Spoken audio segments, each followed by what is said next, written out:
সম্মানিত দর্শক, ঝিনাইদহে এই প্রথম মালচিং পদ্ধতিতে মরিচ চাষ করেছেন একজন কৃষক। আসসালামু আলাইকুম। ওয়ালাইকুম আসসালাম। ভাই, আপনার নাম? আমার নাম মোহাম্মদ হুজুর আলী। বাড়ি? হলিদানি। এই মাঠের নাম কি? হলিদানি। হলিদানি মাঠ। আচ্ছা, আপনি এই যে মালচিং পদ্ধতিতে মরিচ চাষ করেছেন, জি, এর আগে কি এইভাবে এটা কি এই প্রথম নাকি? আমি গতবারও করেছি। আচ্ছা, এবারও করলাম। আচ্ছা, এই যে মালচিং পদ্ধতি এবং আগের যে সনাতন পদ্ধতি, জি, এই পদ্ধতির ভিতরে সুবিধা অসুবিধাগুলো কি? মালচিংয়ে গাছ অনেক সুন্দর রাখে, সারও খরচ কম লাগে, আচ্ছা, নিরানোর খরচও কম লাগে। আচ্ছা, সব দিক থেকে সুবিধা। তো মালচিং পদ্ধতিতে মরিচ চাষ করলে কি ফলনও বেশি? ফলনও বেশি।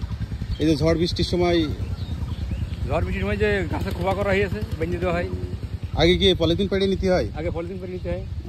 আচ্ছা, আচ্ছা। কতটুকু জমি মরিচ চাষ করেছেন আপনি? জমি আমার করা আছে ফুল 2 বিঘা, 15 কাঠা মালচিং করা।